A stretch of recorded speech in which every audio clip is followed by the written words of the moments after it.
Bismillah. Assalamualaikum warahmatullahi wabarakatuh. Alhamdulillah wassalatu wassalamu ala Rasulillah wa ala alihi wa sahbihi wa mawalah. Wa ashhadu an la ilaha illallah wahdahu la syarikalah wa ashhadu anna Muhammadan abduhu wa rasuluh sallallahu alaihi wa ala alihi wa sahbihi wa man tabi'al huda ila yaumil qiyamah.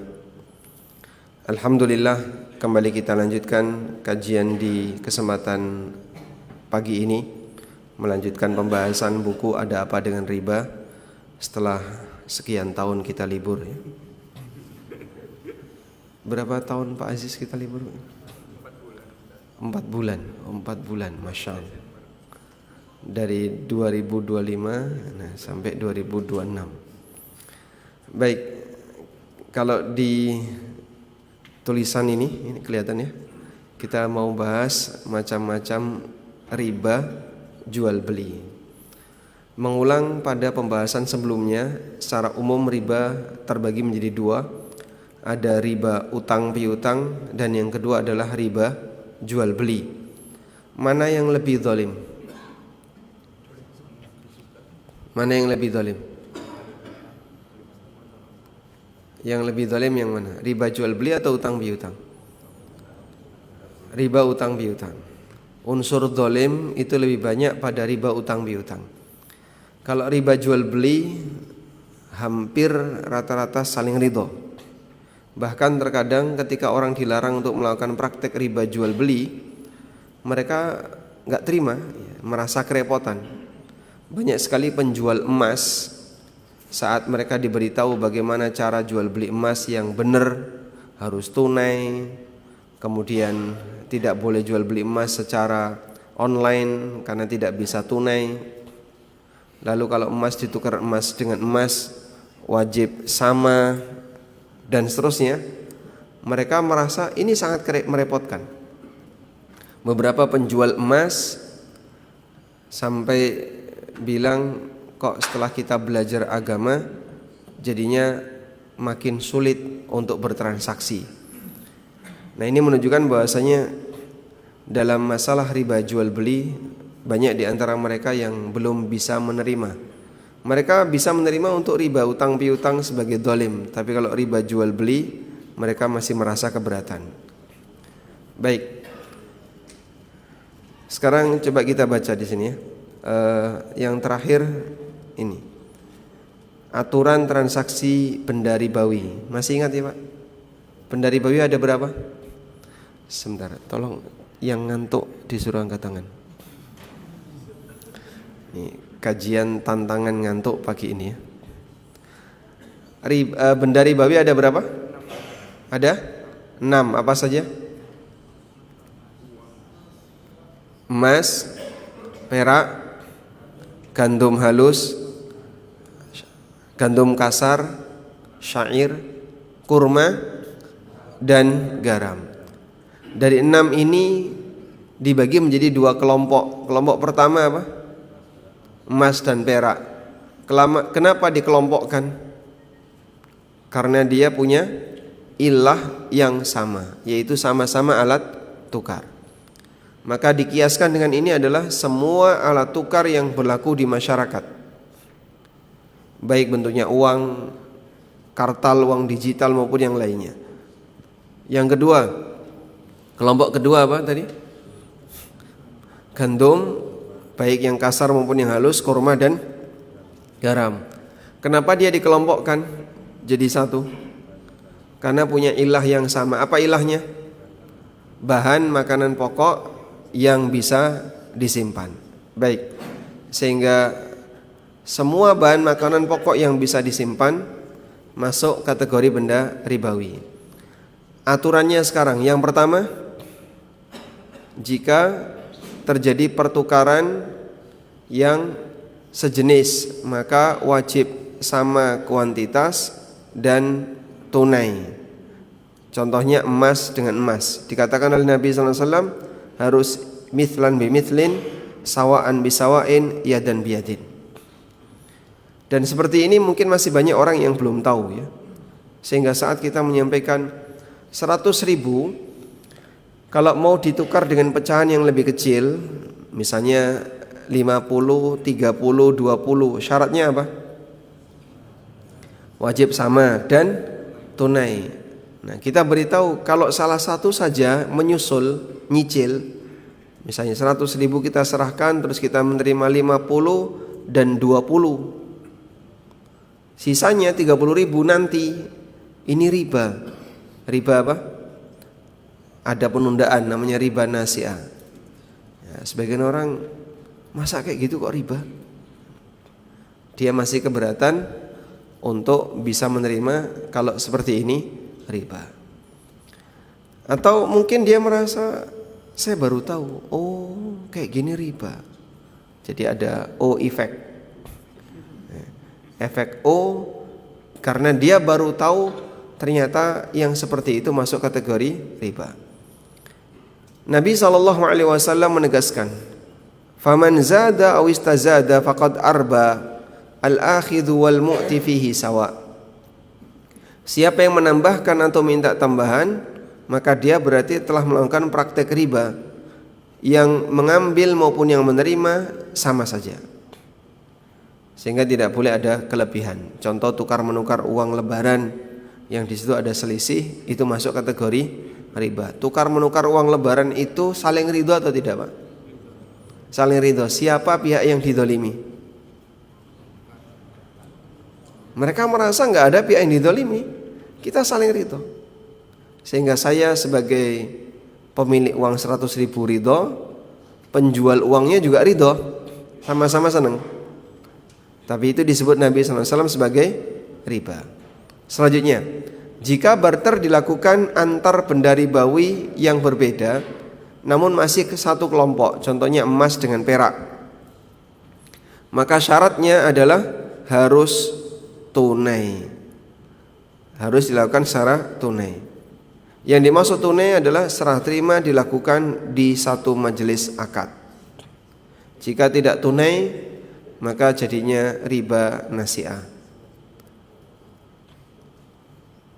Nabi SAW mengatakan, fa idza ikhtalafat hadhil asnaf, kalau beda jenis, fabi'u kaifa syi'tum, maka kalian boleh ada selisih dalam transaksinya, idza kana yadan biyadin, selama dari tangan ke tangan.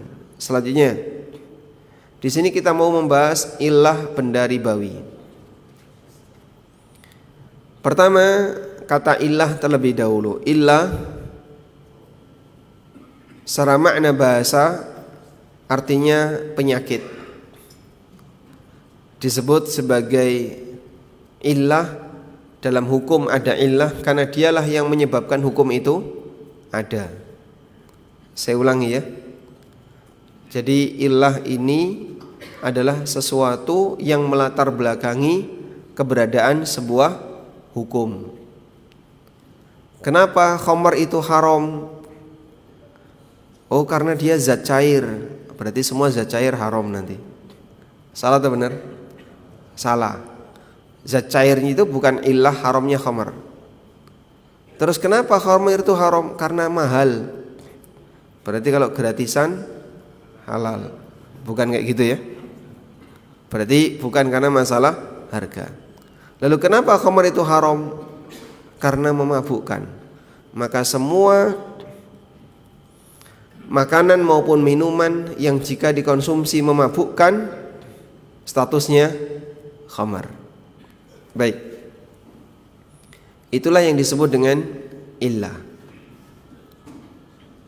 Contoh yang lain. Mengapa wanita tidak boleh safar tanpa mahram?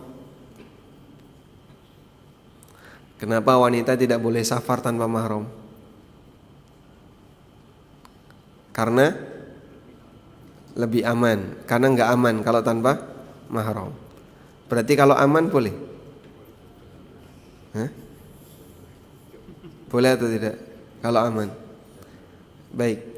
Ilah itu ada yang disebutkan dalam nas, ada yang dia dipahami dari hasil ijtihadnya ulama. Nah, untuk ilah yang dipahami dari hasil ijtihadnya ulama terkadang terjadi perbedaan. Ada yang mengatakan ilahnya A, ada yang mengatakan ilahnya B, ada yang mengatakan ilahnya C. Namun ketika itu muncul dari perbedaan pendapat ulama, maka tanggung jawab kita adalah mencari mana yang kira-kira lebih mendekati. Sekarang kita lihat di sini. Ulama beda pendapat tentang ilah masing-masing kelompok. Yang perbedaan ini berpengaruh apakah benda itu bisa dikiaskan atau tidak. Jika memungkinkan untuk dikiaskan, bagaimana batasan kiasnya? Paham kias, Pak ya? Analogi, disamakan dengan yang lain. Pertama, ilah benda ribawi pada kasus emas dan perak. Ulama ada 3 pendapat. 1. Kenapa emas dan perak itu masuk benda ribawi? Karena dia ditimbang. Semua yang dijual dengan satuan berat berarti masuk benda ribawi, sehingga mencakup tembaga, besi, logam berharga yang lainnya. Ini merupakan pendapat Hanafiyah dan pendapat masyhur dalam mazhab Hambali. Sehingga kenapa emas dan perak masuk benda ribawi? Karena ilahnya adalah dia al-mauzun, sesuatu yang ditimbang. Berarti semua logam yang ketika transaksi itu ditimbang masuk benda ribawi. Yang kedua, kenapa emas dan perak itu benda ribawi? Karena biasa digunakan sebagai mata uang, ghalabatus tsamaniyah. Artinya barang ribawi hanya benda yang layak jadi uang, dan ini terbatas pada emas dan perak.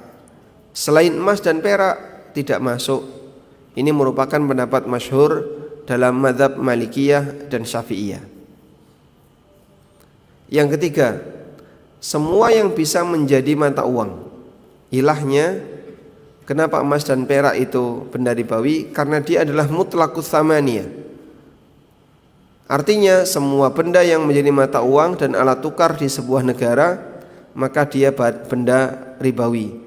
Sekalipun bahannya dari kulit, dari kertas, dan yang lainnya. Ini merupakan pendapat Imam Ahmad dalam salah satu riwayat, pendapat Malikiyah, dan pendapat yang dinilai lebih kuat oleh Ibnu Taimiyah dan Ibnu Qayyim. Dan pendapat yang ketiga inilah yang lebih mendekati kebenaran. Karena itu berlaku aturan, jika satu mata uang ditukar dengan sesamanya, maka wajib nominalnya sama dan tunai. Misalnya rupiah dengan rupiah. Yang kedua, jika satu mata uang ditukar dengan mata uang yang lainnya, maka wajib tunai sekalipun nominalnya tidak sama. Contohnya 1 real ditukar dengan 3.500 rupiah. Jadi saat buku ini ditulis 1 real itu 3.500 dan belum diubah. Besok kalau cetakan berikutnya kita ganti 4.500. Baik.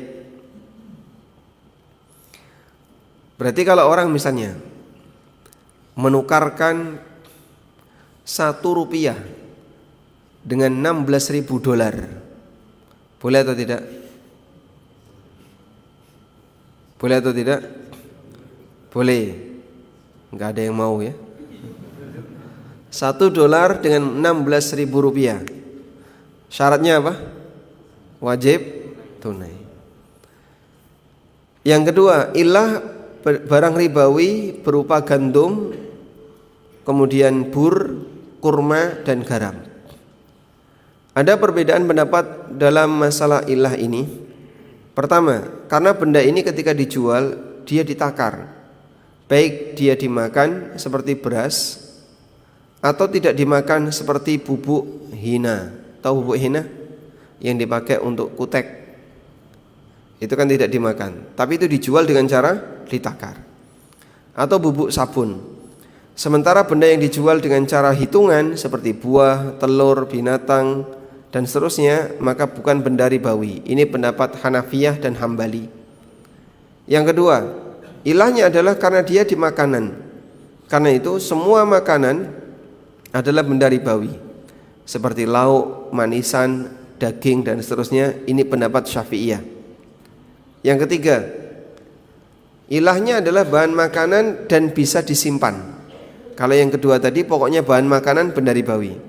Kalau yang ketiga bahan makanan dan bisa disimpan. Sehingga ilahnya gabungan dari dua sifat. Dia adalah bahan makanan pokok, al-iqtiyat, dan yang kedua bisa disimpan, al-iddikhar. Sehingga berlaku bahwa semua bahan makanan pokok yang bisa disimpan adalah benda ribawi. Seperti beras, tiwul, jagung, gula, tepung, dan seterusnya. Dia bahan makanan pokok yang bisa disimpan. Ini pendapat Malikiyah. Yang keempat, pendapat yang keempat, ilahnya adalah karena dia bahan makanan pokok baik ditakar maupun ditimbang. Ini pendapat Imam Ahmad dalam salah satu riwayat. Dari 4 pendapat ini yang lebih mendekati ilahnya adalah karena dia bahan makanan pokok yang bisa disimpan. Baik. Pertanyaannya, apakah minyak goreng termasuk benda ribawi atau tidak? Minyak goreng itu benda ribawi atau tidak? Benda ribawi. Jadi kalau Anda menukarkan beras dengan minyak goreng itu wajib tunai atau tidak? Wajib tunai? Kenapa? Karena dia benda ribawi. Ada enggak benda ribawi yang bentuknya cairan? Nah, kalau dia bahan makanan pokok bisa disimpan, maka terlepas dari cairan maupun benda padat, semuanya bisa disebut benda ribawi. Minyak itu bahan makanan pokok atau bukan? Pokok. Nah, seperti ini dikembalikan ke uruf masing-masing. Karena kiasnya adalah dia bahan makanan pokok yang bisa disimpan. Kalau Anda memahami ini bahan makanan pokok bisa disimpan, berarti dia benda ribawi. Bisa dipahami insyaallah? Baik. Sekarang kita akan beralih ke macam-macam riba jual beli. Riba jual beli ada 2. Riba fadl dan riba nasi'ah. Riba fadl artinya kelebihan. Riba fadl berarti riba karena adanya kelebihan. Kelebihan yang diberikan ketika transaksi tukar menukar sesama benda ribawi yang sejenis. Misalnya emas 20 karat seberat 5 gram ditukar dengan 18 karat seberat 7 gram. Ya. Kelebihan 2 gram ini adalah riba fadl. Loh Pak, tapi kalau secara nilai sama Pak. Kenapa sama? Karena yang satu 20 karat, yang satu 18 karat. Dalam pertukaran benda ribawi itu tidak mempertimbangkan kualitas. Sehingga ada emas 20 karat yang ini beratnya 5 gram ditukar dengan emas 18 karat. Lebih bagus yang mana? 20 18? 20. Nah, karena lebih bagus 20, maka yang 18 karat ini ngasih tambahan 1 gram lah misalnya, jadi 6 gram. Ada selisih 1 gram, 18 karat. Selisih ini disebut riba fadl. Baik. Dan praktek seperti ini di lapangan banyak sekali. Penjual emas rata-rata ya kayak gini. Dia nggak mau kalau sama-sama 5 gram. Kalau sama-sama 5 gram kayak gini ya rugi untuk yang menyerahkan 20 karat. Selanjutnya, beras rojo lele 5 kilo ditukar dengan beras IR64 seberat 8 kilo. Kelebihan 3 kilo merupakan riba fadl. Uang pecahan 100.000 ditukar dengan 10.000 sebanyak 9 lembar. Kelebihan 10.000 adalah riba fadl. Dan ini yang sering terjadi ketika kapan? Pas lebaran. Ya, meskipun riba jual beli dosanya tidak lebih besar daripada riba utang piutang. Walaupun sama-sama disebut sebagai riba, tapi dosa riba ini bertingkat. Selanjutnya, hukum riba fadl. Sebelum menyebutkan beberapa ketentuan mengenai riba fadl, kita akan membahas mengenai hukum riba fadl. Terdapat beberapa riwayat dari sebagian sahabat yang menyebutkan bahwa riba fadl tidak ada.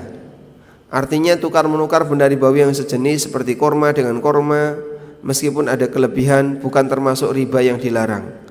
Riba yang ada hanya riba nasi'ah.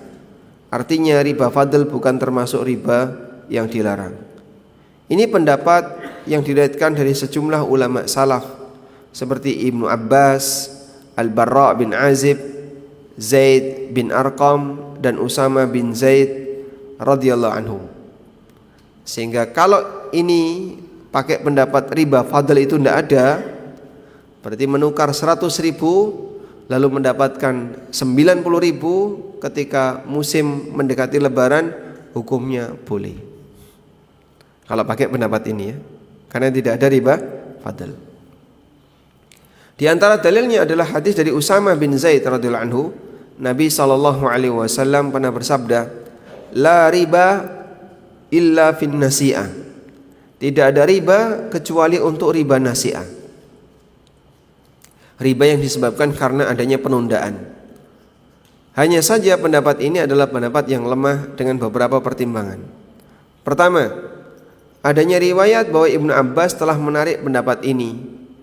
Diriwayatkan dalam Sahih Muslim dari Abu Sa'id Al-Khudri pernah menanyakan kepada Ibnu Abbas perihal pendapatnya, dan dohirnya Ibnu Abbas telah menarik kembali pendapatnya. Karena itulah sebagian ulama menegaskan bahwa ulama sepakat riba fadl hukumnya haram. Diriwayatkan oleh Al-Baihaqi dari Abul Jauza, beliau menceritakan, aku menjadi pembantu Ibnu Abbas selama 9 tahun. Suatu ketika datang seseorang menanyakan transaksi 1 dirham ditukar dengan 2 dirham. Spontan Ibnu Abbas melarangnya dan mengatakan, orang ini memintaku agar aku memberi makan riba. Orang-orang di sekitarnya berkomentar, kami biasa melakukan ini berdasarkan fatwa Anda. Ibnu Abbas dulu bilangnya enggak apa-apa, kok sekarang berubah? Kemudian Ibnu Abbas mengatakan, qad kuntu ufti bidzalika. Dulu aku pernah memfatwakan seperti ini. Hatta haddatsani Abu Sa'id wa Ibnu Umar. Sampai aku mendapatkan hadis dari Abu Sa'id dan Ibnu Umar. Anna Nabiyya sallallahu alaihi wasallam naha anhu, bahwa Nabi sallallahu alaihi wasallam melarangnya. Wa ana anhaakum anhu, dan sekarang aku larang kalian. Baik. Menurut Anda Ibnu Abbas ini konsisten atau tidak? Berubah pendapat itu boleh enggak, Pak? Ya? Boleh. Jangan sampai kita mengomentari ulama, kok sekarang pendapatnya berubah itu, mencela-mencela. Apa salahnya orang berubah pendapat? Dan itu bukti bahwasanya dia belajar. Maka saat dia belajar, tahu ilmu baru, dari situlah kemudian dia bisa memahami yang lebih benar yang mana. Akhirnya pernah berpendapat A, sekarang berubah jadi pendapat B, besok lagi berubah jadi pendapat A lagi, besok berubah jadi B lagi. Ada satu buku ya, kumpulan inkonsistensi Syekh Albani. Dalam buku itu dia kumpulkan Syekh Albani itu enggak konsisten. Di kitab ini kadang beliau menyatakan sahih, di kitab ini beliau katakan dhaif, yang ini dhaif, ini sahih, padahal hadisnya sama. Terus dia intinya mau menyimpulkan orang ini tidak bisa disebut sebagai ahli hadis karena mencela-mencela. Kadang bilang sahih, kadang bilang dhaif. Maka kita sampaikan, Imam Syafi'i itu punya qaul qadim, punya qaul jadid. Qaul qadim adalah pendapat lama beliau, qaul jadid pendapat baru beliau. Dan itu ada perubahan. Sebelum beliau meninggalkan Baghdad, beliau punya pendapat. Setelah beliau meninggalkan Baghdad, beliau punya pendapat. Ternyata ada yang beda antara pendapat beliau setelah meninggalkan Baghdad dengan sebelum meninggalkan Baghdad. Terus dikelompokkan oleh para ulama menjadi qaul qadim dan qaul jadid. Apakah kita sebut ini mencela-mencela? Itu bukti bahasanya beliau belajar. Dan dari proses belajar itulah ada sesuatu yang baru diketahui, akhirnya memberikan pengaruh, terjadi perbedaan pendapat dengan pendapat sebelumnya. Maka ada ungkapan al-ilmu la ya'riful jumud. Ilmu itu tidak kenal beku, sehingga kalau sudah berpendapat sesuatu bukan berarti tidak boleh berpendapat yang lain. Baik. Sehingga ada beberapa orang di masa sekarang yang dia mau menggoyang Syekh Albani dan mau mengkritisi beliau. Kemampuan mereka hanya dari sisi tadi. Dia nggak bisa Pak, misalnya meneliti hadis, kemudian nanti menjelaskan Syekh Albani menilai seperti ini salah, harusnya yang benar kayak gini. Nggak bisa dia. Dia tidak punya kapabilitas meneliti hadis. Tapi yang ada cuma ngumpulin itu tadi. Kadang bilang sahih, kadang bilang dhaif. Masalahnya di mana? Dia kan nggak konsisten. Ini bukan karena nggak konsisten. Sah-sah saja orang itu berubah pendapat. Dulu dia mengatakan A, sekarang dia mengatakan B. Fa innal ilma la ya'riful jumud. Karena ilmu itu tidak mengenal kebekuan. Dan bagian dari bentuk tawadhu terhadap ilmu, berani untuk berubah pendapat disebabkan karena dia tahu pendapat lama dia salah. Karena dia lebih mengedepankan kemuliaan ilmu. Ilmu ini mulia. Yang benar di sini ya sudah saya ikuti ini. Bukan kemuliaan dirinya. Wah, nanti apa kata orang tentang saya? Kemarin saya sudah bilang A itu tidak boleh. Kok sekarang tiba-tiba A boleh? Nanti apa kata orang? Maka mungkin dia merasa malu ketika mau berubah, sehingga dia bertahan untuk berada di situ. Dan ini menunjukkan kalau dia lebih mementingkan kehormatan dirinya di mata masyarakat dibandingkan kehormatan ilmu yang dia pelajari. Riwayat ini sangat tegas menyebutkan bahwa Ibnu Abbas telah mencabut fatwanya terdahulu yang membolehkan riba fadl. Juga terdapat beberapa pernyataan yang menunjukkan bahwasanya Ibnu Abbas sepakat dengan haramnya riba fadl. Di antaranya keterangan Asy-Sya'bi, seorang ulama tabi'in, beliau mengatakan, haddatsani bid'ata asyara nafaran min ashabi Ibni Abbas radhiyallahu anhuma al-khabar. Fal khabaru annahu raja'an fatawahu faqala al-fadlu haram. Ada belasan murid Ibnu Abbas radhiyallahu anhuma yang menyampaikan kepadaku beberapa informasi. Informasinya adalah bahwa Ibnu Abbas telah menarik kembali fatwanya. Dan beliau mengatakan riba fadl hukumnya haram. Keterangan Jabir bin Zaid, beliau mengatakan, ma kharaja Ibnu Abbas radhiyallahu anhu minad dunya hatta raja'a an qawlihi fi sarfi wal mut'ah. Anda lihat ini.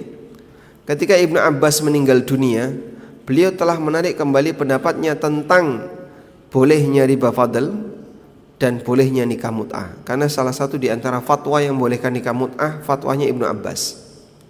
Tapi setelah itu beliau cabut. Sehingga mungkin sekelas sahabat berubah fatwa. Kenapa? Sebab kebenaran itu dipelajari tanpa berhenti. Al-ilmu la ya'riful jumud. Ilmu tidak kenal kebekuan. Umar bin Khattab radhiyallahu anhu juga pernah berubah pendapatnya. Pernah satu ketika ada orang yang minta fatwa kepada Umar, kemudian beliau kasih jawaban tertentu. Lalu orang di sekitarnya bilang, Wahai Amirul Mukminin, setahun yang lalu Anda berfatwa yang berbeda dengan ini. Apa kata Umar bin Khattab? Tilka alama qadaina wa hadza alama naqdi. Itu adalah pendapat dulu, sekarang pendapat sekarang. Sehingga terjadi perubahan ijtihad. Baik.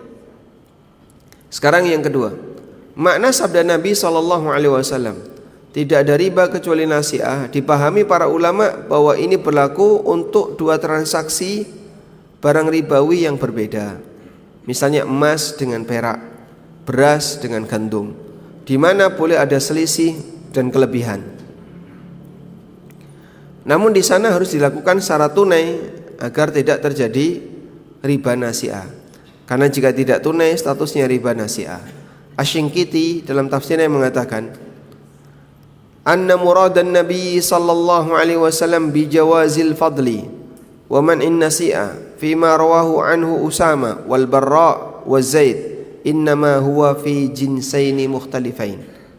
Bahwa maksud Nabi sallallahu alaihi wasallam bolehnya riba fadl, namun riba nasi'ah tetap dilarang, sebagaimana dalam hadis yang diriwayatkan oleh Usama, Al Barra dan Zaid, ini hanya berlaku untuk dua jenis yang berbeda. Contohnya emas dan perak, dengan dalil riwayat yang tegas bahwasanya bi anna dzalika huwa mahallu jawazit tafadul, bahwasanya emas dan perak itu boleh ada selisih, wa annahu fil jinsil wahid mamnu, tapi kalau sama-sama emas hukumnya dilarang. Baik, ini saya bawakan beberapa keterangan dan kesimpulannya bahwa riba fadl itu ada. Lalu keterangan yang ketiga mengenai pendapat Al-Barra bin Azib dan Zaid bin Arqam tentang boleh adanya kelebihan berlaku untuk tukar menukar beda jenis. Ini ditegaskan dalam riwayat dari Abul Minhal bahwa beliau pernah bertanya kepada Al-Barra dan Zaid tentang tukar menukar dinar dan dirham. Jawab mereka, naha Rasulullah SAW an bai'id dhahab bil warik dainan.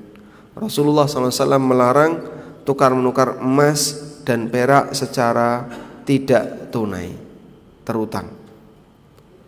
Yang keempat, adanya ijma' bahwa riba fadl hukumnya haram, seperti kata Asy-Syinkiti, haka ghairu wahidin al-ijma' ala tahrimi riba fadl.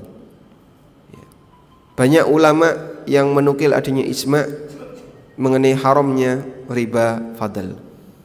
Baik, mungkin Anda keberatan menerima ini, maka kita percepat saja ya, karena mengkhawatirkan yang lain pada merem-merem.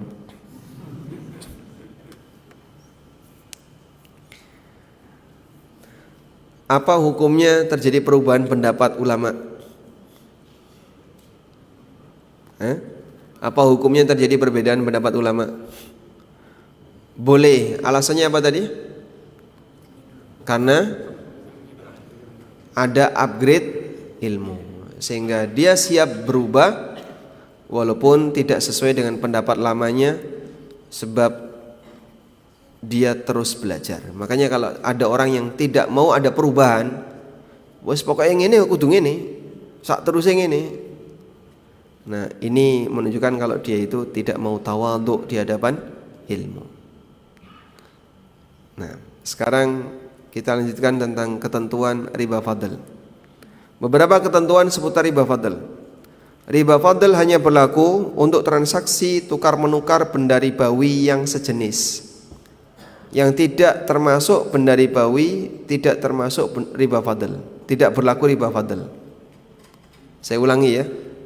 Yang benda yang bukan termasuk benda ribawi tidak ada aturan riba fadl. Misalnya tukar menukar motor bekas dan motor baru. Apakah boleh sama-sama motor lah ini? Apakah boleh tukar menukar sama-sama motor beda beratnya? Boleh enggak? Boleh. Loh, riba fadl Pak, itu motor tukar motor, yang satu 10 kilo, yang satu 5 kilo misalnya. Motor 5 kilo, ini motor apa? Boleh atau tidak? Boleh. Karena ini bukan benda ribawi. Yang kedua, jika benda ribawi tidak sejenis, maka boleh ada kelebihan, misalnya emas dengan perak. Cukup jelas insya Allah ya.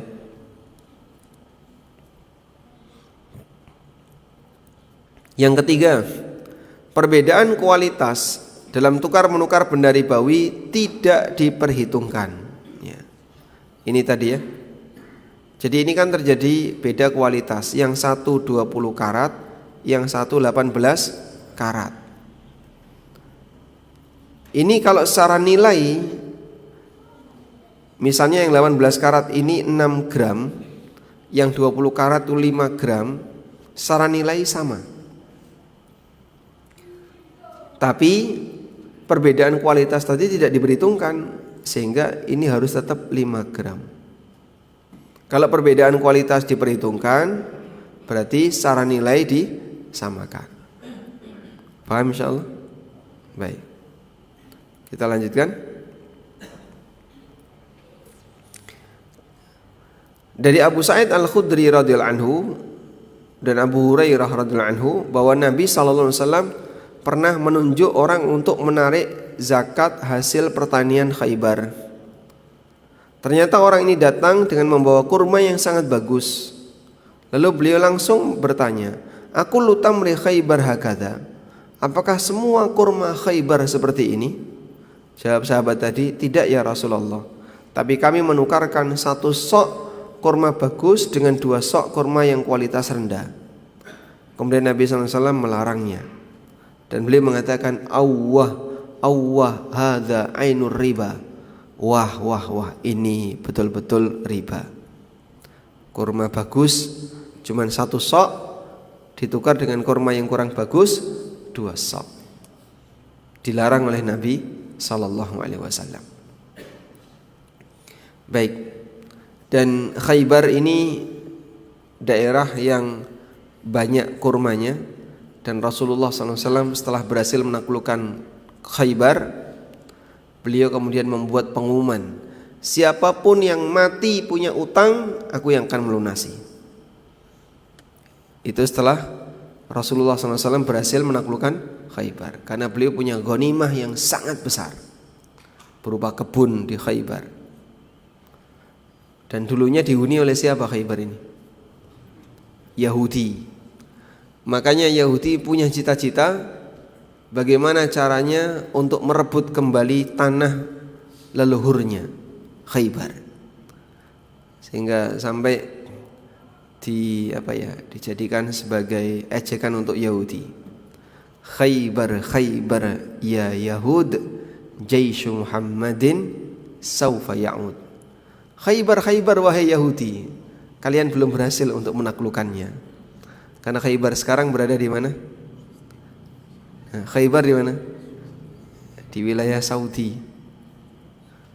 Mereka sudah berhasil menaklukkan tanah Palestina, tapi mereka belum berhasil menaklukkan tanah Khaybar. Dan mereka punya cita-cita, kita akan taklukkan tanah Khaybar, karena itu tanah leluhurnya yang dulu ditaklukkan oleh kaum muslimin. Dalam hadis ini Nabi SAW melarang transaksi kurma dengan beda kuantitas karena adanya beda kualitas. Pertimbangan kualitas tadi tidak berlaku. Kurma bagus dengan kurma kurang bagus ditukar, ya tetap wajib sama. Selanjutnya, hikmah diharamkannya benda riba fadl. Sebagian ulama menjelaskan hikmah larangan riba fadl adalah saddud dzari'ah, sebagai upaya menutup celah terjadi perbuatan haram, yaitu pembodohan transaksi benda sejenis yang menjadi kebutuhan pokok manusia. Ini beras bagus, berasmu mana? Ini, wah berasmu kurang bagus, punya saya. Akhirnya kadang dibodohi. Kalau mau tukar menukar, tak kasih 1 kilo, saya minta 2 kilo. Ada selisih 1 kilo. Nah, seperti ini riba apa? Fadl. Bisa jadi si A yang kurang paham tentang emas, kemudian dia ketika hendak menukar dengan emas yang lain, pedagang emas meminta 2 gram emas si A. tapi hanya bisa mendapatkan, si A bisa mendapatkan 1,5 gram emas. Padahal sama-sama emas yang manfaatnya hampir sama. Sama-sama beras, yang sana dapat 2 kilo, yang saya cuma dapat 1 kilo. Akhirnya terjadi peluang pembodohan. Baik. Selanjutnya, menurut Ibnu Qayyim, bahwa riba fadl dilarang untuk menutup celah terjadinya riba nasi'ah. Keuntungan sekarang ditukar dengan keuntungan yang tertunda. Ini keterangan Ibnu Qayyim. Beliau mengatakan, mereka dilarang melakukan riba fadl karena dikhawatirkan akan melakukan riba nasi'ah. Ketika 1 dirham ditukar dengan 2 dirham, dan itu terjadi hanya karena perbedaan kualitas dan kadar, sehingga menghasilkan keuntungan sekarang ditukar dengan keuntungan tertunda. Dan itulah riba nasi'ah. Dan ini celah yang sangat dekat, sehingga di antara hikmah mereka dilarang melakukan riba fadl adalah untuk menutupi pintu mafsadah. Baik. Solusi riba fadl. Coba lihat ini ya. Beras. Beras yang paling tidak bagus itu apa? Hah?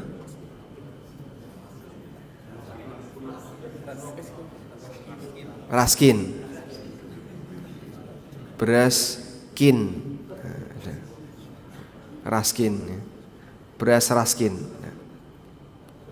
Beras yang paling bagus. Beras basmati. Ditukar kayak gini. Yang ini 5 kilo. Yang ini berapa? Raskin 5 kilo dapat basmati berapa? Setengah kilo. Kalau seperti ini seimbang enggak? Secara nilai seimbang ya. Secara nilai seimbang. Ya basmati kan mahal mas, raskin murah. Raskin 5 kilo ya tukarnya basmati setengah kilo. Nah, tapi ini riba fadl. Ini masuk kategori riba fadl. Lah nek ra entuk, kalau nggak boleh disebut riba fadl, terus gimana dong solusinya?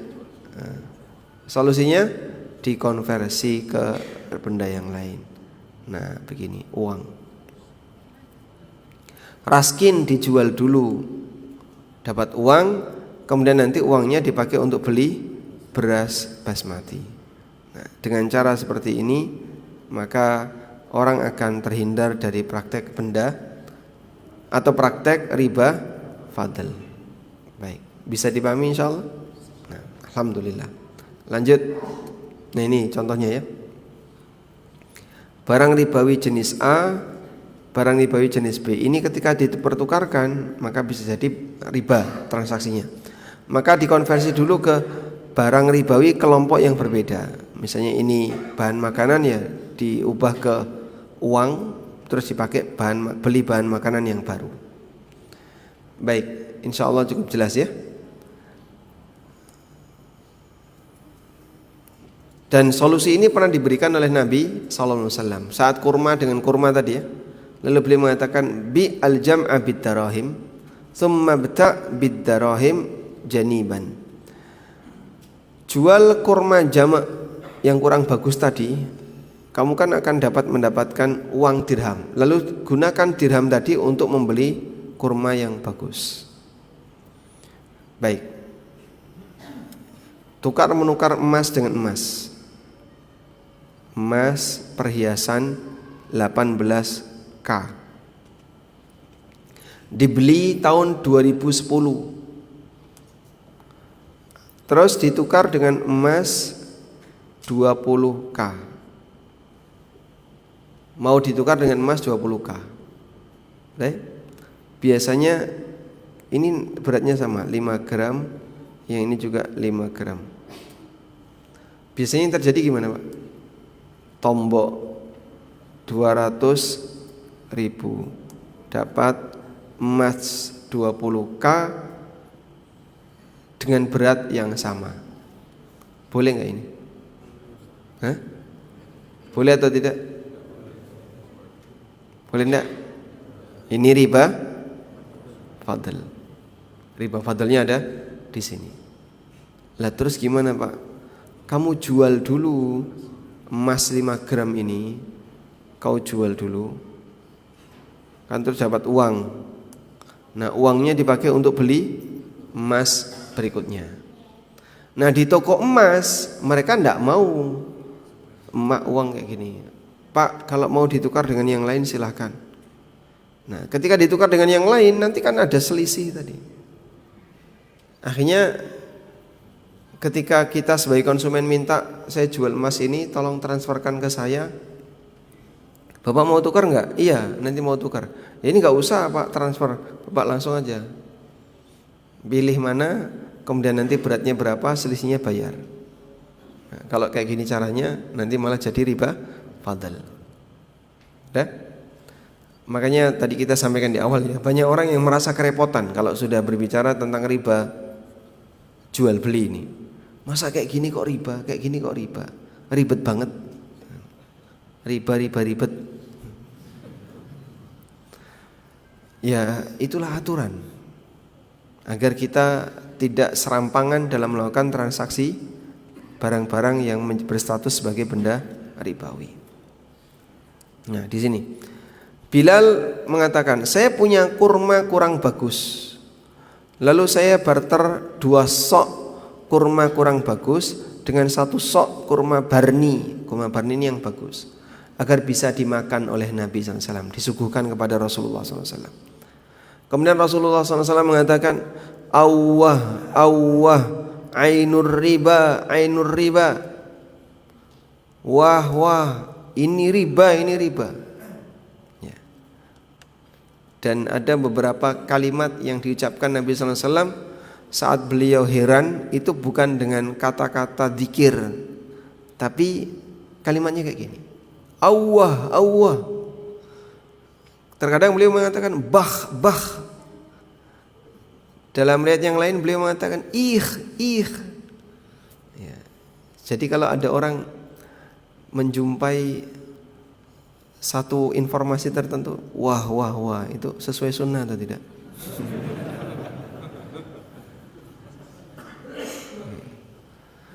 Saat Rasulullah SAW mendapatkan laporan dari Abu Talha bahwa beliau mau mewakafkan kebun kurma yang ada di depan Masjid Nabawi, ya, Bayruha. Rasulullah SAW ketika mendengar itu langsung mengatakan, bah, hadza malun rabih. Bah itu kalau bahasa kita ya, wah, kurang lebih seperti itu ya. Jadi kalau kita kan Masya Allah, harusnya ucapkan yang sesuai dengan dalil, Masya Allah. Rasulullah SAW juga terkadang tidak mengucapkan Masya Allah, sehingga tidak perlu menilai miring seseorang kalau saat dia heran kemudian keluar ucapan yang bukan dzikir, walaupun yang ideal dzikir.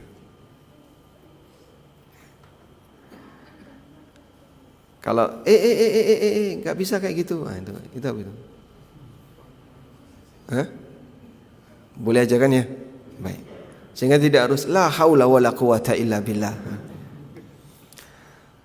La taf'al walakin idza aradta an tashtariya fa bi'it tamra bi bai'in akhar thumma ishtari. Jangan kau lakukan seperti ini, tapi kalau kau ingin kurma yang bagus, jual dulu kurma yang kurang bagus tadi. Setelah dapat uang, gunakan untuk membeli kurma yang bagus. Itu tahapannya. Baik, kita tambahkan sedikit ya. Riba nasi'ah. Nasi'ah dari kata nasi yang artinya menunda. Disebut riba nasi'ah karena riba ini terjadi disebabkan adanya penundaan, baik ada kelebihan maupun tanpa kelebihan. Allah Subhanahu wa taala berfirman dalam Al-Qur'an, innaman nasi'u ziyadatun fil kufri.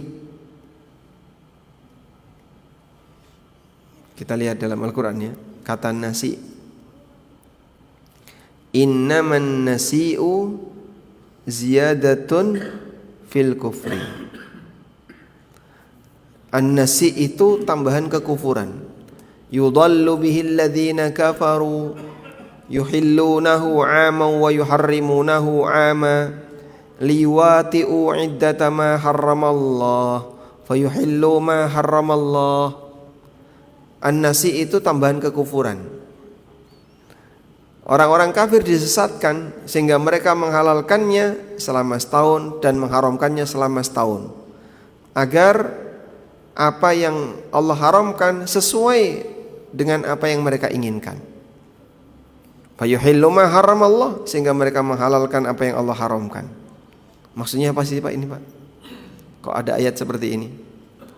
Jadi ada 4 bulan haram. Apa saja?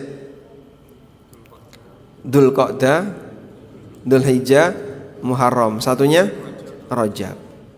Nah, orang kafir mereka terkadang nabrak bulan haram di bulan Dzulqa'dah, atau nabrak bulan haram di bulan Safar. Terus mereka nanti bilang, akan kami gantikan di bulan yang lain. Sehingga dia tunda bulan haramnya tadi, atau dia ajukan bulan haramnya tadi untuk mengubah aturan Allah. Nah, itu disebut oleh Allah Ta'ala an-nasi. Innaman nasi'u ziyadatun fil kufr. Yang menggeser bulan haram tadi itu adalah tambahan kekufuran. Saenake dhewe ya. Tujuannya apa? Biar kami tetap bisa ikut perang. Biar kami tetap bisa menteror suku yang lain di bulan-bulan haram. Karena kalau di bulan haram harus dipenuhi tepat waktu, nanti mereka jadinya tidak bisa seenaknya sendiri dalam menaklukkan suku yang lain. Baik, kita lanjutkan. Penjelasan riba nasi'ah tertuang dalam hadis dari Ubadah bin Samit radhiyallahu anhu. Rasulullah SAW bersabda, emas dengan emas, perak dengan perak, bur dengan bur, syair dengan syair, kurma dengan kurma, garam dengan garam harus semisal, sama-sama kuantitasnya dari tangan ke tangan. Fa idza ikhtalafat hadhil asnaf, kalau beda jenis boleh ditransaksikan sesuai yang kalian inginkan. Idza kana yadin biyadin, selama dari tangan ke tangan. Nah, para ulama menetapkan kaidah idza bi'a ribawiyyun bi jinsihi wajabat tamatsul wat taqabud wa bi ghairi jinsihi wajabat taqabud faqat. Apabila benda ribawi ditukar dengan yang sejenis, maka wajib sama dan tunai, dan jika ditukar dengan beda jenis wajib tunai. Wallahu alam. Baik, selanjutnya 2 macam riba nasi'ah. Kata penundaan yang merupakan bentuk riba nasi'ah ada 2 macam. Pertama, riba karena penundaan disebabkan utang.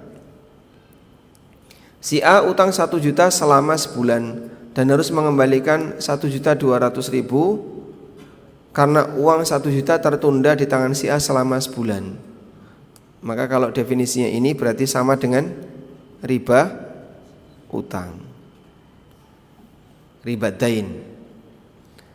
Yang kedua, tukar menukar barang ribawi yang sejenis atau yang ilahnya sama satu kelompok tapi tidak tunai. Misalnya 100.000 ditukar dengan pecahan yang lebih kecil, 50, 20, sementara 30.000-nya menyusul.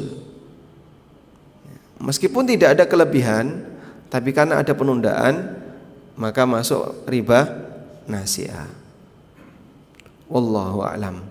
Walhamdulillahirabbil alamin. Baik, mungkin itu dulu sebagai pengantar, sehingga sengaja kita buat sedikit lompat-lompat untuk pembahasannya agar jamaah bisa lebih fokus dan tidak ngantuk, insyaallah. Baik. Alhamdulillah sudah selesai ya. Tolong yang tidur dibangunkan. Sudah selesai. Ini tadi ada beberapa pertanyaan.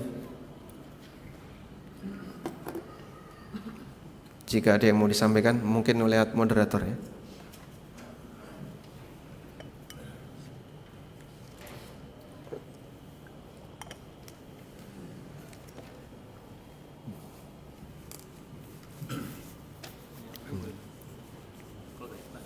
Langsung silakan.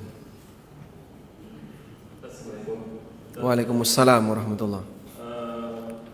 Teknisnya gini, saya penyedia jasa penerloh atau pembayaran transaksi, beliau kekurangan uang dibayar pakai e-tol.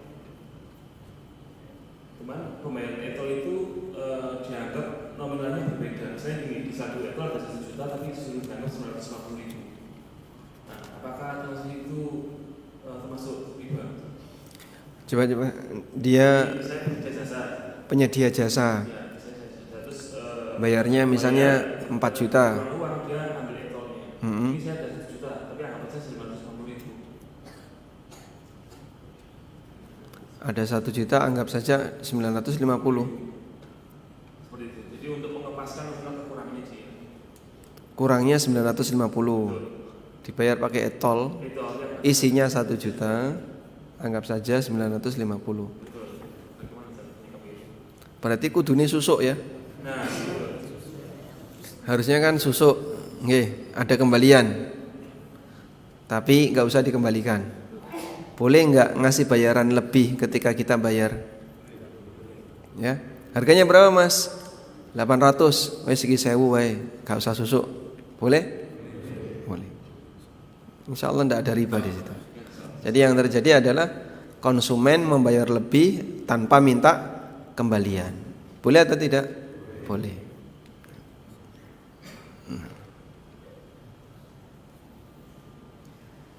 Pertanyaan pertama, Assalamualaikum warahmatullahi wabarakatuh. Waalaikumsalam warahmatullahi wabarakatuh. Pertanyaan, saat ini saya berprofesi sebagai driver transportasi online dan offline. Pertanyaannya, bagaimana hukumnya melayani customer offline rutin atau antar jemput tiap hari yang bekerja di bank? Yang kedua, langsung atau? Iya. Bagaimana melayani customer rutin mengantarkan beliau antar jemput kerjanya di bank? Berarti nanti yang dilakukan termasuk ta'awun 'alal itsmi wal udwan. Tolong menolong dalam praktek maksiat. Kita mengantarkan orang ini untuk berbuat maksiat dan menjemput orang ini sepulang dari kegiatan maksiat. Ya. Sehingga Anda boleh cari klien yang lain. Atau mungkin disampaikan ke beliau, Bapak saya bisa melayani tapi tunggu setelah Bapak pindah perusahaan. Boleh calling saya lagi, insya Allah saya antarkan. Yang kedua hampir sama, cuman ini customernya non muslim yang ingin pergi beribadah. Customernya non muslim yang ingin pergi beribadah, mengantar ke tempat ibadah non muslim. Jadinya gimana itu? Ya? Tolong menolong dalam maksiat juga.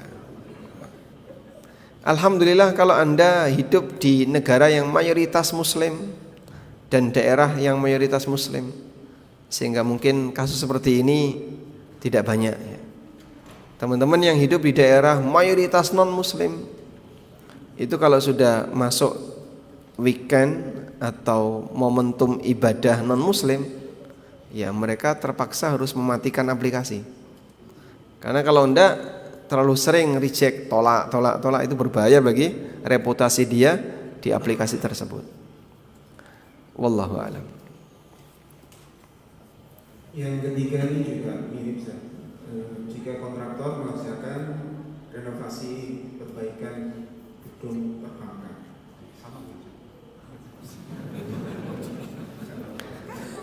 Kontraktor mengerjakan renovasi gedung perbankan. Dipakai apa gedungnya? Dipakai pengajian atau dipakai? Kalau bank membuat gedung untuk pengajian atau untuk masjid ya boleh saja ya. Panjang ini pertanyaan yang kedua. Assalamualaikum warahmatullahi wabarakatuh. Waalaikumsalam warahmatullahi wabarakatuh. Assalamualaikum. Barakallahu fiik. Izin bertanya Ustaz, saya seorang seller emas seperti Antam dan UBS. Saya berdomisili di Surabaya. Saya ada customer dari luar kota, saya menggunakan akad wakala. Ya. Mayoritas customer dari luar kota tidak punya saudara atau kerabat di Surabaya, sehingga biasanya menggunakan wakil yang kami rekomendasikan. Jadi kami pernah bertanya kepada beberapa teman kami apakah bersedia menyediakan jasa sebagai wakil customer dari luar kota, dan mereka bersedia. Para wakil ini kemudian kami bagi jadwal shiftnya untuk memudahkan transaksi. Orderan pagi siang ke A, orderan sore malam ke B. Hal ini karena A tidak fleksibel naik motor, sehingga setiap transaksi saya harus keluar rumah naik motor ke lokasi A yang berjarak 10 menit. Sedangkan jika sudah sore atau malam, saya tidak bisa keluar rumah karena mengurus suami dan anak. Atau jika ada orderan sore malam, B yang naik motor ke rumah saya. Tetangga saya belum ada yang amanah, sehingga tetangga saya belum bisa menjadi wakil. Ketika ada customer luar kota, saya buat totalannya lengkap dengan biaya jasa wakalah dan ongkir. Keduanya ditanggung oleh customer. Lalu saya kirim ke customer sekalian dengan nomor rekening wakil. Saya bilang ke customer, silahkan chat wakilnya dulu, sampaikan kurang lebih, Kak, tolong wakilkan transaksi beli emas saya ke Mbak Fulan. Saya kirimkan sekalian nomor WA wakil A dan B sesuai waktu orderan yang masuk, agar customer bisa chat wakil dan mengirim bukti transfer ke wakil atau customer transfer ke nomor rekening wakil. Wakil kemudian bertransaksi dengan saya, lalu emas dikirim wakil ke lokasi customer. Apakah yang kami lakukan ini sesuai dengan syariah, Ustaz? Apabila ada yang belum sesuai, dari sisi manakah yang perlu diperbaiki? Jazakumullah. Masya Allah. Baik, insya Allah memahamkan. Dari apa yang tadi disampaikan tidak ada masalah ya. Tapi saya boleh saran ada yang lebih sederhana. Uangnya tidak harus ditransfer ke wakil, tapi uangnya bisa langsung ditransfer ke tempat Anda. Sehingga misalnya yang penting kan wakil ini datang saat dia mau menerima emas. Sehingga begitu uang transfer, emas langsung diserahkan ke wakil konsumen. Jadi misalnya baik A maupun B yang ditunjuk, misalnya A ya. A menghadap Anda sebagai penjual emas. Sudah siap ini. Sudah siap apanya? Wakil datang, emasnya sudah siap, A juga sudah siap. Lalu komunikasi bertiga lewat HP. Wahai pembeli emas yang ada di luar kota, A sudah siap di sini. Baik, sekarang silakan kamu transfer. Lalu pembeli transfer langsung ke penjual emas ini. Ya? Berarti kan uangnya tuh tunai. Berikutnya emasnya diserahkan ke wakil, ke A tadi. Berarti emasnya tunai enggak? Tunai. Sama-sama tunai. Selesai. Nah terus kalau A ini nggak punya pengalaman mengirim emas gimana Pak? Dia nggak bisa ngirim emas. Maka A bisa kembalikan ke penjual. Saya titipkan kembali, tolong dikirimkan ke konsumen. Nah, maka emasnya diserahkan kembali ke siapa? Ke penjual.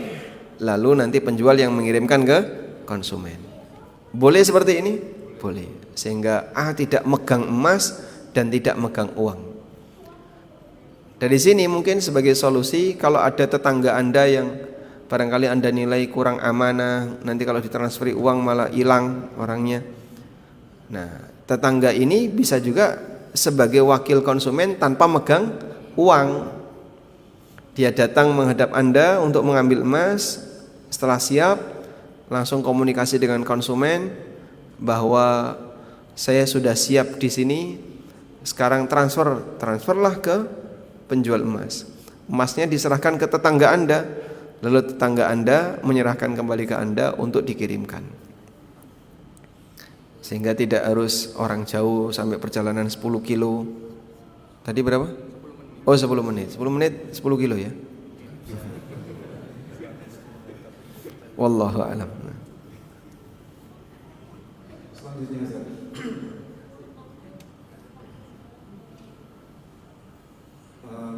jika menjual emas tetapi uang belum kita terima.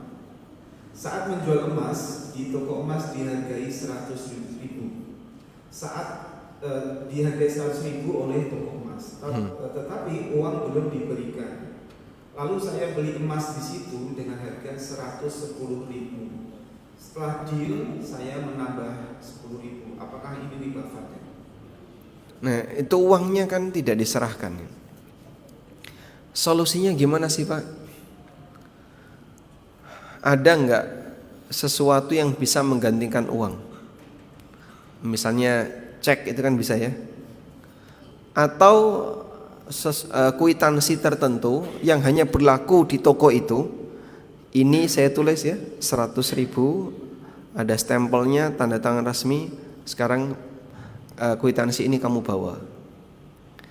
Nah, kalau seperti ini diakui oleh pihak toko itu bahwa si A punya simpanan di tempat saya 100.000 dalam bentuk kwitansi tadi, terus dipakai untuk beli emas yang lain, insya Allah sah. Insya Allah diperbolehkan. Sehingga nanti emas berubah jadi uang tapi bentuknya tersimpan, diwakili oleh kwitansi.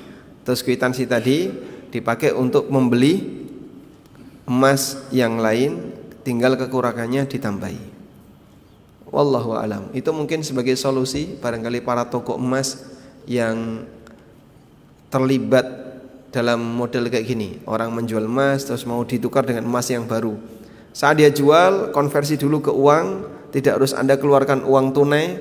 Anda bisa buat kwitansi yang mewakili senilai uang tersebut, tapi resmi. Dan ini bisa ditukarkan dengan emas maupun ditukarkan dengan uang. Kwitansi ini kalau ditukarkan dengan uang ya senilai yang tertera. Kalau ditukarkan dengan emas nanti ini bisa jadi alat bayar. Wallahu a'lam. Selanjutnya, Assalamualaikum. Waalaikumsalam warahmatullahi wabarakatuh. Afwan izin bertanya, apakah sistem investasi ini diperbolehkan? A. Seorang investor memberikan ke B sebagai pelaku usaha, memiliki sebuah toko. Misal setiap menjelang Ramadan, A memberikan dana 10 juta ke B, lalu oleh B diberikan sebuah barang. Perjanjian berlangsung 3-4 bulan hingga Ramadan selesai. Pembagian investasi adalah 40% untuk A dan 60% untuk B. Dengan laba yang dikurangi operasional selama 3-4 bulan, seperti biaya penyimpanan barang, mohon saran Ustaz, apakah seperti ini diperbolehkan? Baik, insya Allah dari apa yang diceritakan secara prinsip tidak ada masalah. Kata kuncinya begini, berkaitan dengan masalah investasi ya. Satu, modal tidak boleh dijamin, sehingga tidak boleh ada perjanjian nanti kalau rugi ya minimal 10 juta balik lah, aman. Nah kalau seperti itu statusnya riba. Yang kedua, bagi hasil harus berdasarkan hasil, tidak boleh berdasarkan modal. Kamu tanamkan uang 10 juta, taruh uang 10 juta di tempat saya, nanti per bulan selama 4 bulan kamu saya kasih 1 juta. Atau kamu saya kasih 10% dari modal kamu. 10% kan berarti 1 juta dari 10 juta tadi. Sehingga di sini bagi hasilnya berdasarkan modal, bukan berdasarkan hasil. Ini yang kedua. Tidak boleh ada bagi hasil berdasarkan modal. Bagi hasil harus berdasarkan hasil. Hasilnya berapa? Ada persentase A dan B. Baik. Kemudian yang ketiga, pembagiannya harus proporsional dan adil. Tidak boleh pembagian yang memungkinkan aman bagi salah satu pihak tapi mengancam keselamatan pihak yang lain. Contoh ya, si A tanam modal kepada petani, lalu dipakai untuk nanam lombok dan jagung. Kesepakatannya hasil lombok punya saya, hasil jagung punya kamu. Siapa yang bisa memastikan kalau lombok dan jagung ini akan sama-sama berhasil? Bagaimana kalau misalnya gagal salah satu? Nah, misalnya lomboknya berhasil, jagungnya gagal. Atau sebaliknya, jagungnya berhasil, lomboknya gagal. Maka dalam hal ini tidak boleh ketika bagi hasil ditetapkan berdasarkan unit tertentu, padahal sebenarnya itu dalam satu ikatan usaha. Sebuah counter dia menyediakan jual beli HP, jual beli pulsa, servis HP, jual beli peripheral, headset, perlengkapan dan seterusnya. Ya. Si A tanam modal, saya tanam modal 100 juta. Nah 100 juta ini kamu nanti saya kasih keuntungan dari servis HP saja. Sementara jual beli HP, jual beli yang lain itu hak saya. Boleh nggak kayak gini? Ya, kalau usahanya jadi satu ya enggak boleh. Kecuali kalau dipisah. Kalau kamu mau tanam modal servis, ini sudah kita pisahkan manajemennya. Servis di sini sendiri, maka nanti dia dapat bagi hasil dari servis HP. Dari apa yang tadi diceritakan dalam pertanyaan, insya Allah tidak ada sisi pelanggaran. Wallahu a'lam. Selanjutnya, bagaimana hukum barter susu kambing dengan susu sapi beda takaran? Susu benda ribawi enggak? Susu benda ribawi enggak? Bahan makanan pokok atau tidak? Bukan. Bukan ya? Bukan. Kalau dia bukan bahan makanan pokok, ya kita bisa langsung putuskan bukan benda ribawi.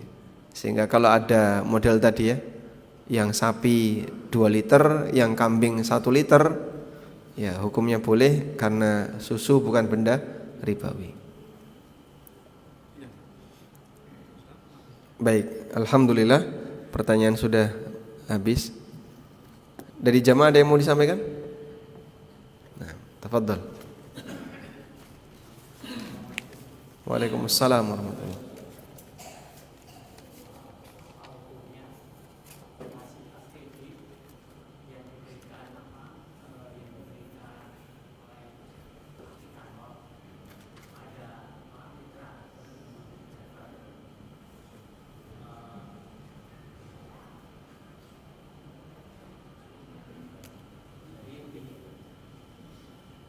Aplikasi memberikan fasilitas kredit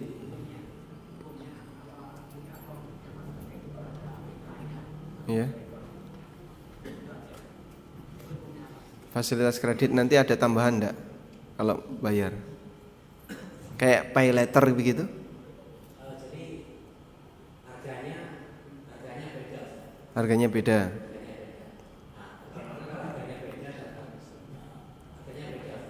Ya.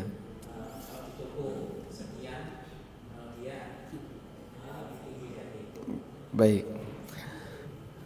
Aplikator yang Bapak sebutkan tadi itu punya barang atau tidak?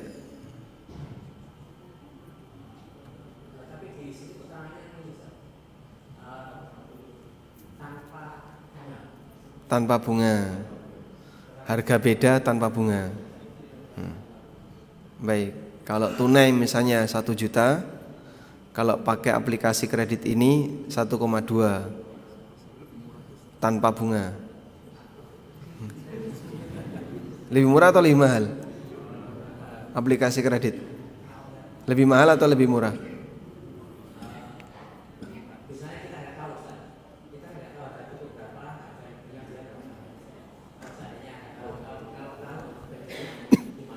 Baik, kata kuncinya ini. Jika yang memberikan fasilitas kredit tadi adalah pemilik barang, hukumnya boleh. Syaratnya harus pemilik. Pemilik itu berarti siapa, Pak? Ya penjualnya. Maka kalau Anda atau seseorang menjual barang, misalnya saya jual HP. HP A ini kalau dia beli secara tunai harganya 5 juta. Tapi kalau mau kredit, kami menyediakan fasilitas, kita kredit maksimal 1 tahun, harganya jadi 5,5 juta. Boleh. Seperti ini tidak masalah. Dah? Tapi kalau yang menyediakan kredit tadi adalah pihak ketiga, penjualnya A, pihak ketiga B, ada orang yang mau beli HP tapi nggak bisa bayar lunas, oleh B ditalangi, sehingga nanti kamu bayarnya ke B senilai 5,5, padahal harga HP-nya 5 juta. B dapat margin 500.000. Praktek ini riba. Artinya kan berarti konsumen diutangi oleh B untuk membeli HP itu, lalu dia membayarkan lebih cicilannya ke B. Begitu? Nah, alhamdulillah. Kalau semisal yang menjanjikan keuntungan itu membeli bagaimana Ustaz? Menjanjikan keuntungan. Si A selaku penjual ini akan membelikan barang untuk dikredit sekian lama. Agar tertarik, maka si B selaku pembeli terus kasih keuntungan sekian. Sebentar, contoh realnya kayak gimana? Si A selaku penjual motor misalnya. Si A penjual motor. Nah, si B ini menginginkannya agar si A mau membelikan, si B menjanjikan keuntungan. Aku belikan motor itu nanti tak kasih keuntungan sekian, tak kredit sekian, saya kredit cicil ya sekian tahun. Ya. Hukumnya bagaimana? Boleh dengan syarat si B belikan dulu motor itu. Setelah dia beli, terus dia terima, dijual ke si A. Nah, nanti si A nyicil ke si B, ada keuntungan tidak masalah.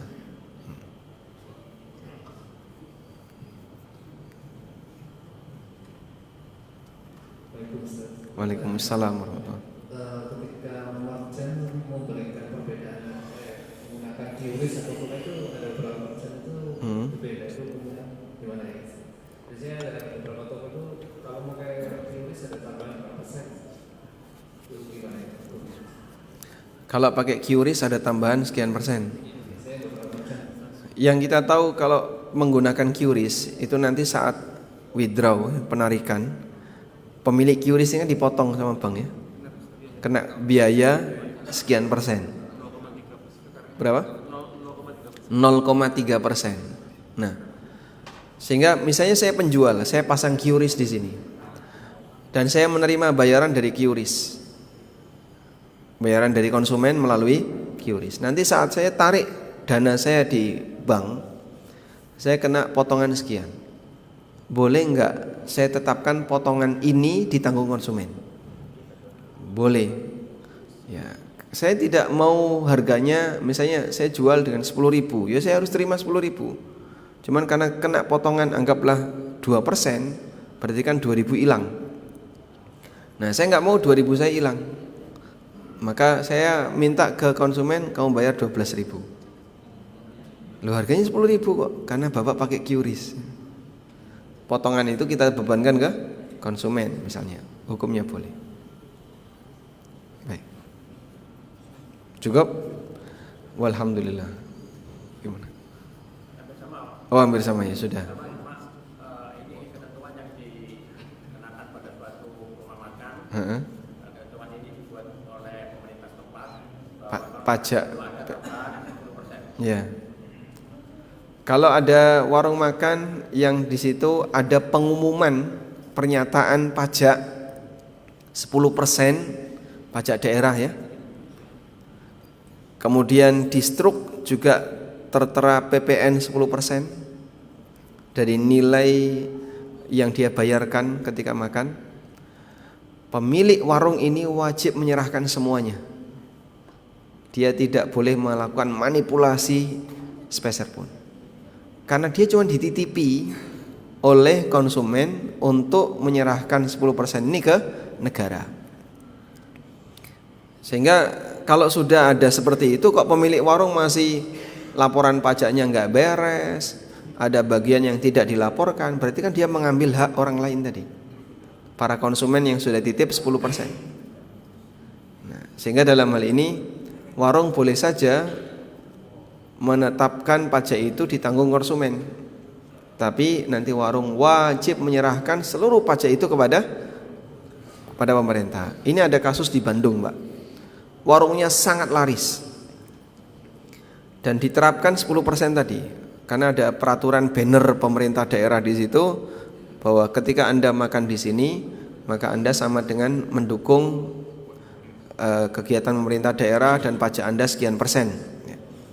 Di stroke juga ada pajak sekian persen. Nah, kemudian warung ini menyerahkan semua 10% tadi ke pajak daerah.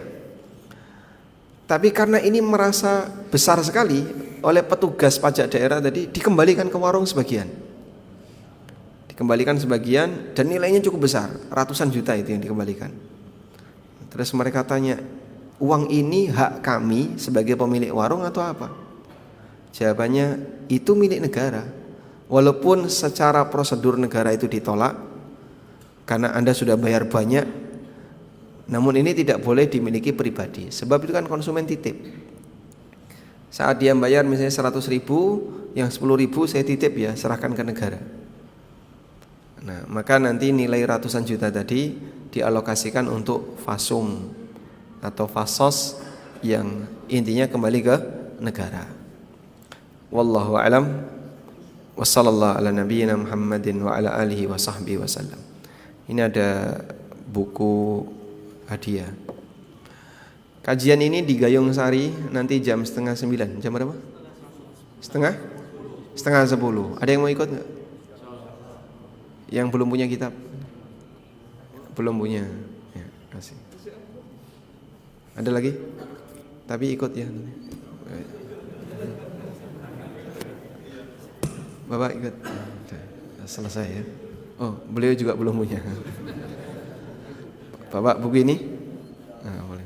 Belakang. Ya. Utang. Ada orang utang. Pertanyaannya, di antara jamaah yang piutangnya paling banyak. Piutang bukan utang ya. Piutang berapa? Piutangnya paling banyak. Bukan utang, piutang. Oh iya, berapa? Boleh. Berapa, Pak? 500 juta. Ada yang di atas 500 juta? 1,2. Mana 1,2? Oh, Bapak, Masya Allah. Nanti buku itu bisa dijadikan alat untuk nagih utang, Pak. Baik, demikian wassallallahu ala nabiyyina Muhammadin wa ala alihi wa sahbihi wasallam. Wa akhiru da'wana anil hamdulillahi rabbil alamin. Wassalamu alaikum warahmatullahi wabarakatuh.